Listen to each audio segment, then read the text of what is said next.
है chapter 2, acid basis and source. तो पिछली वीडियो में हमने किया था एसिड बेसिस को आपस में रिएक्ट करा, तो उसकी रिएक्शन हमारे पास क्या थी? Acid plus base gives salt plus water. ये हम रिएक्शन लास्ट हमने जो टॉपिक किया था वो ये था जो पिछली वीडियो में किया।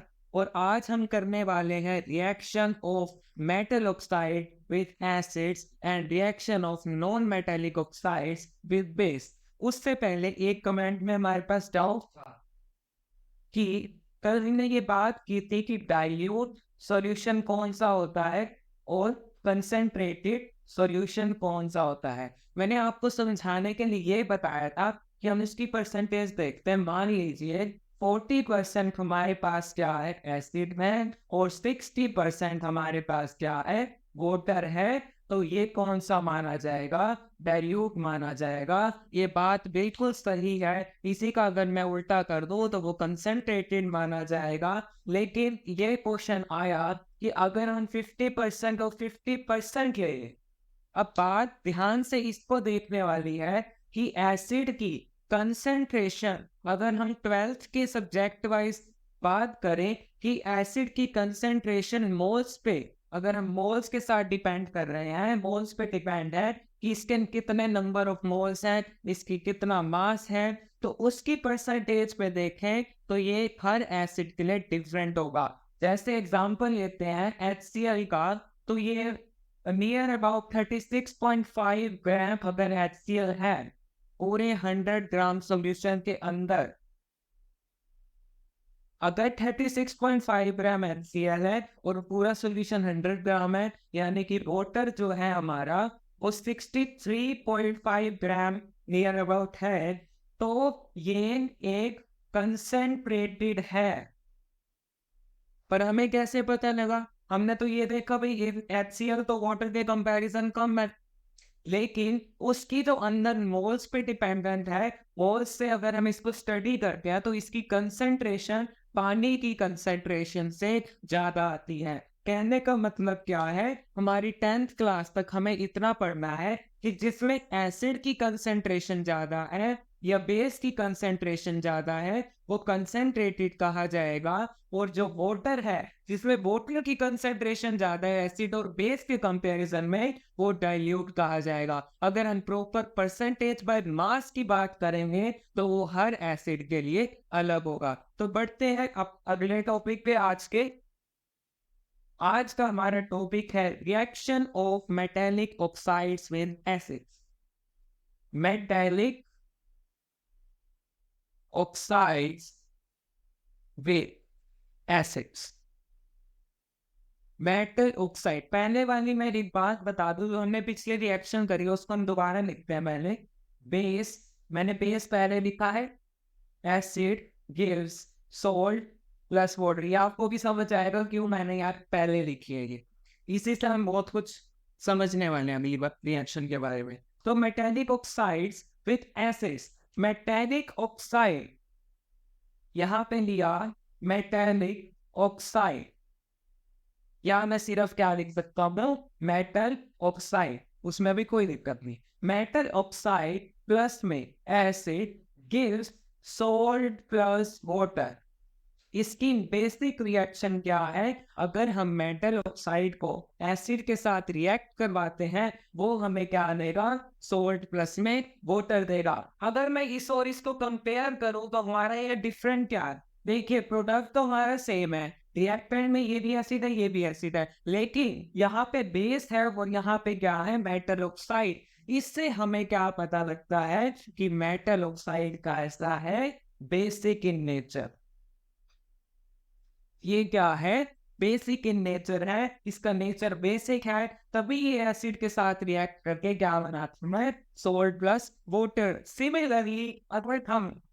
सॉरी सिमिलरली अगर हम नॉन मेटेलिक ऑक्साइड्स के बारे में बात करें और उनको किससे रिएक्ट करवाएं? बेस से।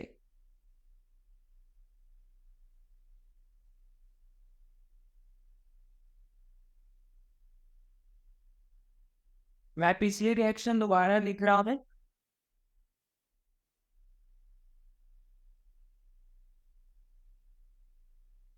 अब हमने क्या लेना है, नॉन मेटल ऑक्साइड प्लस में बेस गिव्स सेम रिएक्शन होगी, प्रोडक्ट क्या रहेगा हमारा, सेम सोल्ट प्लस में वाटर। डन।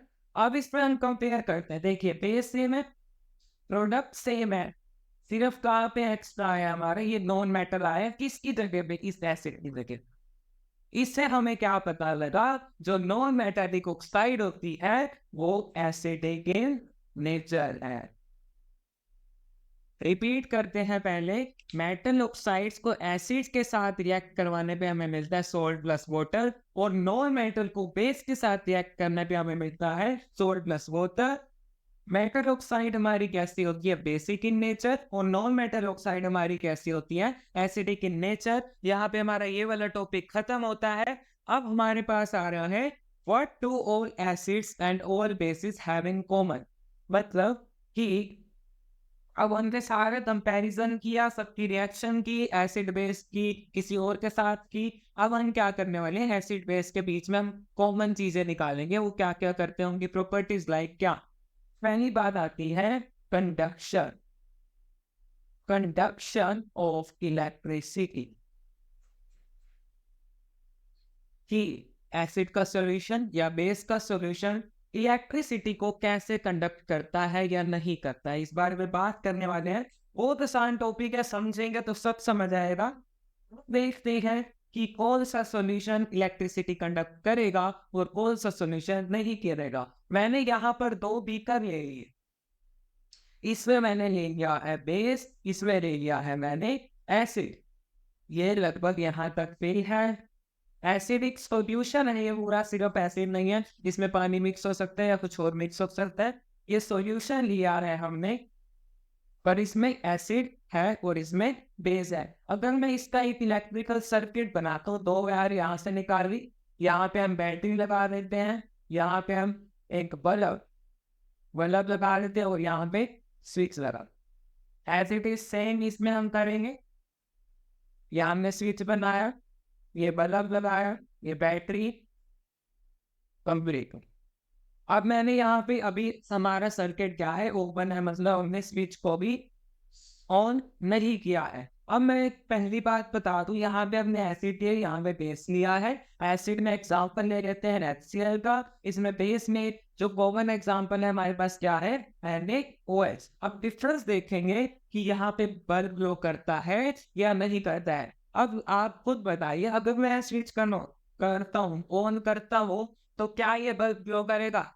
वैसे तो नहीं करेगा क्योंकि ये बोर्ड पे बना हुआ है, लेकिन अगर आप इसको प्रैक्टिकली करते हैं तो ये बल्ब कैसा होगा, हमें ग्लो करता हुआ मिलेगा, क्योंकि ये एसिडिक सॉल्यूशन है। अब रीजन क्या है, एसिडिक सॉल्यूशन इलेक्ट्रिसिटी कंडक्ट करता है क्योंकि इसमें H पॉजिटिव आयन प्रेजेंट होता है, इसमें H पॉजिटिव आयन प्रेजेंट होता है। अगर मैं बेस की बात कर रहा हूँ, इसको कनेक्ट करने पे हमारा ये बल्ब ग्लो नहीं करेगा क्योंकि इसमें OH नेगेटिव प्रेजेंट होता है। सबसे आसान बात, सीधी बात ये है, जिस भी कंपाउंड में H पॉजिटिव आयन प्रोटॉन ये वाला प्रेजेंट है, वही सॉल्यूशन इलेक्ट्रिसिटी को कंडक्ट करेगा, वरना कोई सॉल्यूशन इलेक्ट्रिसिटी को कंडक्ट नहीं करेगा। और सबसे बड़ी बात क्या है, only acid contains this protons whereas base does not contains H positive ions whereas they contains OH negative ions। वो क्या कंटेन करते हैं,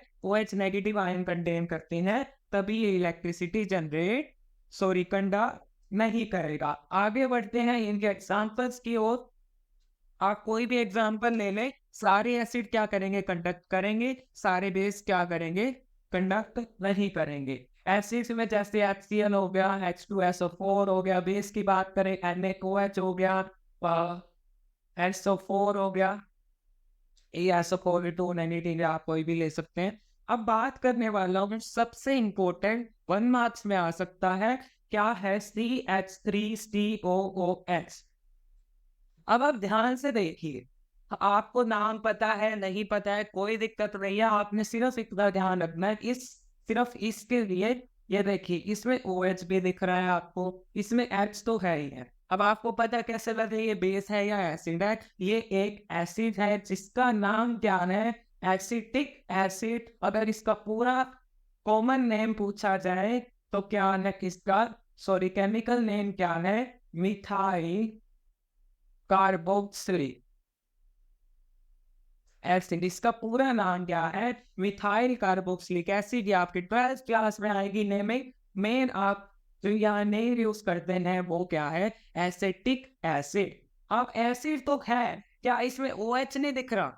OH भी तो है, इसको हमने एसिड क्यों बोला? क्योंकि इसको अगर हम तोड़ते हैं, ब्रेक करते हैं, तो हमारे पास क्या आता है? CH3 COO नेगेटिव और H पॉजिटिव अलग आता है, ना कि CH3 CO negative OH negative, sorry positive वगैरह हम बनाते हैं। तो ये पॉसिबल ही नहीं है। हमारा जो ब्रेक होता है वो किस में होता है? CH3 CO नेगेटिव और H पॉजिटिव में। इसके होने की वजह से ये इलेक्ट्रिसिटी को कंडक्ट करता है। मतलब आप कोई भी एसिड ले लें, वो क्या करेगा? इलेक्ट्रिसिटी को कंडक्ट करेगा। कंडक्शन की बात हमारी इलेक्ट्रिसिटी के बेसिस पे यहीं पर खत्म होती है। चैप्टर 20 का भी ऐसा कोई डीप नहीं है। सिर्फ आपको जितना याद करना है, एसिड सॉल्यूशन कंटेन करते हैं और बेसिस सॉल्यूशन कंटेन नहीं करते हैं। अब बात करते हैं what happens to an acid और base in water solution. Acid और बेस का क्या हाल होता है जब उसको हम पानी में मिला दें? तो बात करते हैं एसिड और बेस की। ठीक है, साफ सीधी बात है। आपने इलेक्ट्रोलिसिस पढ़ा होगा, प्रोजेक्ट बनाया होगा। अगर नहीं बनाया है तो कोई बात नहीं, हम बता देते हैं इलेक्ट्रोलिसिस में क्या होता है। हम एक पानी लेते हैं, इसमें हम इसको या तो डाइल्यूट बनाते हैं या कंसंट्रेटेड बनाते हैं। मैक्सिमम डाइल्यूट यूज किया जाता है, डाइल्यूट सॉल्यूशन ऑफ एसिड और बेस। या तो हम एसिड लेते हैं या तो हम बेस लेते हैं। फिर इसकी इलेक्ट्रोलिसिस कराने पे 2 इलेक्ट्रोड लगाए जाते हैं, उसको बैटरी के साथ कनेक्ट किया जाता है। इससे क्या होता है? जो 2 इलेक्ट्रोड होते हैं, एक एनोड होता है, एक कैथोड होता है। इन पे क्या करते हैं? ये एसिड के आयन स्टोप के एक उस पे डिपॉजिट हो जाता है और दूसरा दूसरे पे। अगर कैथोड पॉजिटिव है तो इसमें नेगेटिव आयन आता है, और एनोड नेगेटिव है तो इसमें पॉजिटिव कैनायन आता है। तो अब ध्यान से देखेंगे कि पानी में क्या हो रहा है। ये एक प्रोजेक्ट है आपका, इसके बारे में आपको पता होना चाहिए। एग्जांपल ले लेते हैं, अगर HCl लिया है, इसको पानी के साथ डाल दें तो ये क्या बनाता है? हमने पढ़ा वो टूट के अलग अलग आयंस में चेंज हो जाता है। तो इसमें क्या हो जाएगा? हाइड्रोनियम आयन बनता है, प्लस में Cl नेगेटिव बाहर निकल जाता है।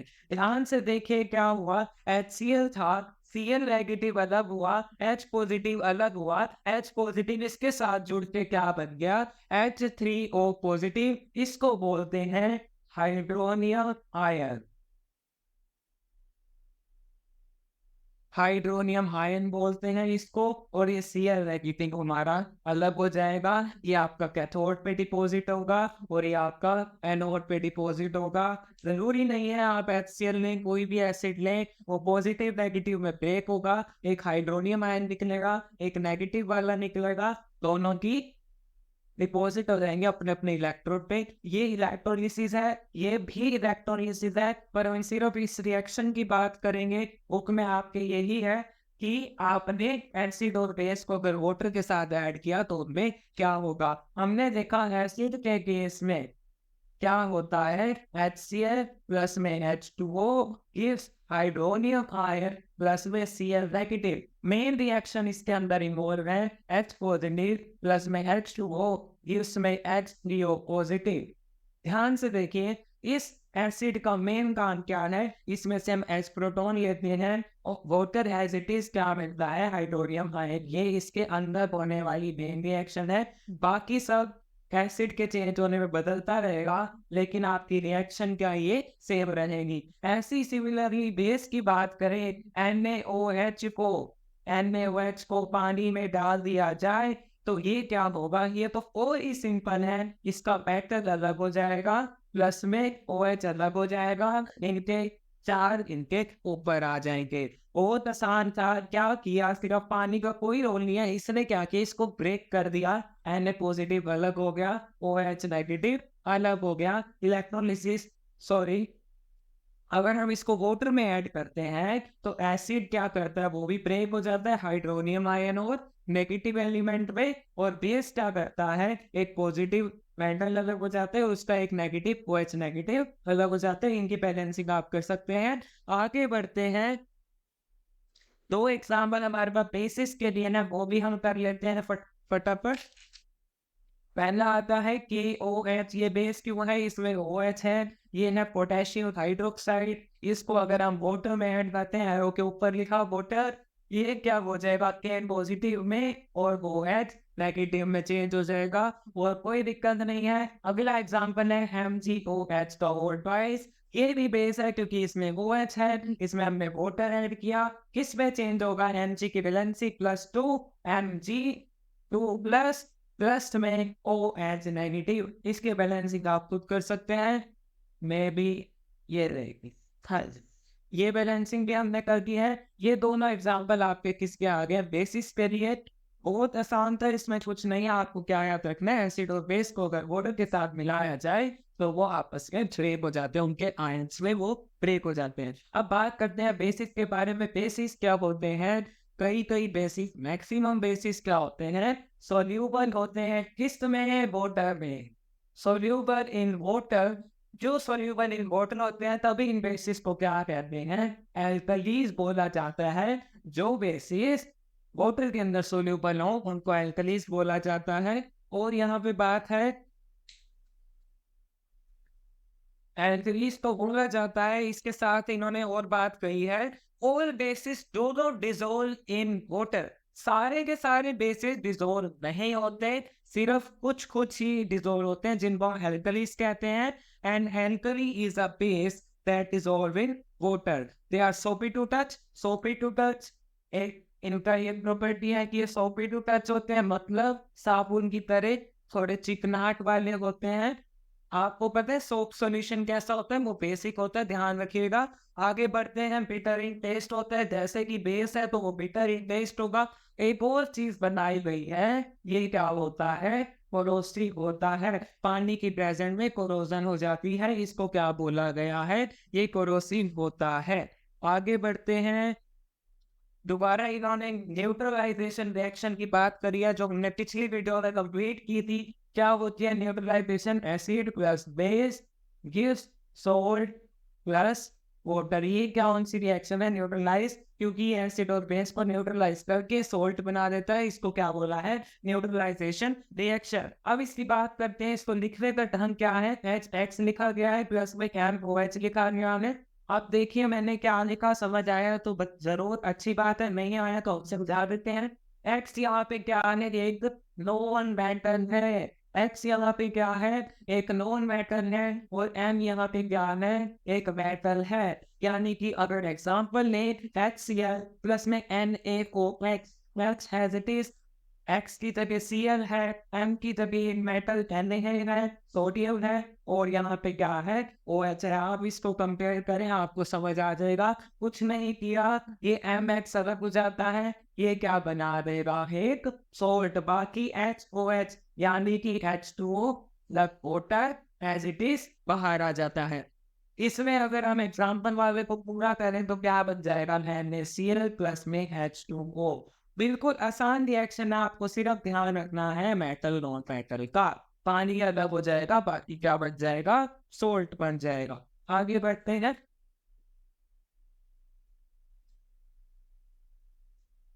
the process of dissolving an acid or base in water, most important topic for board class 10th। Marks में जरूर आएगा, पेपर में 2 मार्क्स का है, 3 मार्क्स का है, 2 का तो पक्का आता है कि एसिड और बेस को जो प्रोसेस है उनका, प्रोसेस क्या मतलब कि अगर हम एसिड बेस को पानी के अंदर डाल रहे हैं, उस प्रोसेस को क्या बोलते हैं, उसको किस तरह से करना चाहिए, कैसे नहीं करना चाहिए, उसके बारे में डिस्कस करते हैं।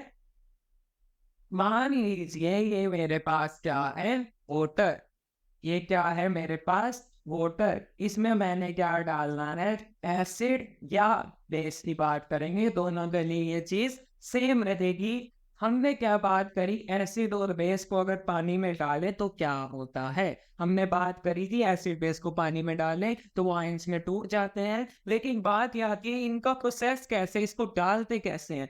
अगर मैं मान लीजिए ये मेरे पास बोतल है और मैं इतना सा एसिड इसमें डाल रहा हूँ, ये पानी से भरी हुई है, इसमें मैंने एसिड डाला, कोई तो रिएक्शन होगी, कुछ तो होगा। वो रिएक्शन कौन सी होती है, एक्सोथर्मिक रिएक्शन। कौन सी होती है, एक्सोथर्मिक। पहले आपको एक्सोथर्मिक का मतलब समझा देते हैं। एक्सोथर्मिक का मतलब होता है जिसमें हीट रिलीज हो, जिसमें हीट बाहर निकले, जिसमें हीट एक तरह से एनर्जी हीट की फॉर्म में बाहर निकले। एक्सो, एक्सो का मतलब एक्स से याद रखिए, एग्जिट होना, हीट का रिलीज होना, हीट का एग्जिट होना, वो क्या होती है, एक्सोथर्मिक रिएक्शन। और दूसरी क्या आती है हमारे पास, एंडोथर्मिक रिएक्शन। एन से याद रखिए, एंटर, एंटर होना, हीट का एब्सॉर्ब होना, वो कौन सी रिएक्शन होगी, एंडोथर्मिक रिएक्शन होगी। लेकिन हम यहाँ पे कौन सी करने वाले हैं, ये जो प्रोसेस है वो कैसा है, वो इसी रिएक्शन है एक्सोथर्मिक, जिसमें हीट रिलीज होती है। अब बात करें, मैं इस बोतल में एसिड को डाल रहा हूँ, ये कैसा है, रिएक्शन है एक्सोथर्मिक है, तो मतलब हीट तो पक्का रिलीज होएगी। लेकिन अगर मैं बात करूं, अगर मैंने इस बोतल में एसिड ले लिया, इतना सा भी एसिड ले लिया और ऊपर से मैं वाटर डालूं, तो भी रिएक्शन तो एक्सोथर्मिक होएगी। लेकिन हमें प्रोसेस फॉलो कौन सा करना चाहिए। अब आप खुद सोचिए, आपके घर में तेजाब का यूज किया जाता है, वॉशिंग के लिए किया जाता है, टॉयलेट क्लीनर ऐसा किया जाता है, उस पे क्या सिखाया जाता है, हाथ पे टच ना हो, स्किन पे टच ना हो, क्योंकि वो स्किन को खराब कर सकता है, वो इतना तेज होता है। अगर आप कुछ सोचिए, आप उसको पानी में डालते हैं तो मिनिमम मिनिमम बहुत ही कम हीट रिलीज होती है, क्योंकि उसमें पानी की अमाउंट ज्यादा रहती है और एसिड की अमाउंट कम होती है। मान लीजिए मैं एसिड डालूं तो वो ड्रॉप बाय ड्रॉप या बहुत स्मॉल अमाउंट में पानी को टच करेगा, लेकिन इधर मैं ज्यादा एसिड ले रहा हूँ, उसमें वाटर को डाल रहा हूँ, एसिड लिया उसमें वाटर को डाला, तो ये क्या करेगा, इमीडिएटली ब्लास्ट हो जाएगा, क्योंकि ये बहुत ज्यादा एक्सोथर्मिक हो गया, एसिड की कंसेंट्रेशन बहुत ज्यादा रहेगी और पानी तो धीरे धीरे टच करेगा, इकट्ठा थोड़ी टच जाएगा। आप 1 लीटर पानी डालना चाहते हैं, लेकिन टच तो वो 1 ml से ही टच करेगा, पहले वो भी एसिड को इतनी रिएक्शन करवा देंगी कि वो ब्लास्ट हो जाएगा। अब इसको इंग्लिश में पढ़ते हैं एनसीईआरटी की लैंग्वेज में, the process of dissolving an acid or a base in water is a highly exothermic one. Care must be taken while mixing concentrated. Concentrated यानी कि एसिड जो हमने यूज किया वो कंसंट्रेटेड है। कंसंट्रेटेड नाइट्रिक एसिड और sulphuric acid, ये दोनों एसिड के बारे में बात की है। The acid must always be added slowly to the water. पानी में एसिड को डालना है, ये वाला प्रोसेस हमें नहीं करना है। ये वाला प्रोसेस करेंगे तो ब्लास्ट होने का खतरा है, हीट ज्यादा रिलीज होती है। हमें कौन सा प्रोसेस करना है, एसिड को वाटर पे डालना है, स्लोली डालना है और साथ साथ क्या करना है, इसको मिक्स करते रहना है। और इस प्रोसेस को हम क्या बोलते हैं, डाइल्यूशन। पहले ही बात हुई, डाइल्यूशन क्या होता है, पानी की मात्रा को बढ़ाना। एसिड की कंसंट्रेशन को हमने पानी को ऐड कर दिया, उसको क्या बोलेंगे, डाइल्यूशन। अब ये सॉल्यूशन जो बन जाएगा उसको बोलेंगे डाइल्यूट एसिडिक सॉल्यूशन। आगे बढ़ते हैं। If water is added to a concentrated acid, अगर हम पानी को एसिड में डालते हैं concentrated, the heat generated may cause the mixture to splash out and go burns. यही बात हम रिपीट कर रहे हैं यहाँ पे। The glass container may also break due to excessive local heating. Yes, हमने ये सब आपको मैंने समझा दिया है। आगे बढ़ते हैं। अगला टॉपिक हमारा जो रहेगा वो हम नेक्स्ट वीडियो में करने वाले हैं। वो टॉपिक है हाउ स्ट्रॉन्गर एसिड और बेस। हमने क्या पढ़ा अब तक, उसकी रिएक्शंस पढ़ी, एसिड बेस की प्रॉपर्टीज पढ़ी। अब हम क्या पढ़ने वाले हैं कि वो कैसे कैसे स्ट्रॉन्ग होते हैं, किस तरह से उनको हम मेजर कर सकते हैं, वो मतलब बता सकते हैं कि कौन सा एसिड ज़्यादा स्ट्रॉन्ग है, कौन सा कम स्ट्रॉन्ग है। तो मिलते हैं अगली वीडियो में। आपको ये वीडियो अच्छी लगी हो तो लाइक और सब्सक्राइब करें। Thank you.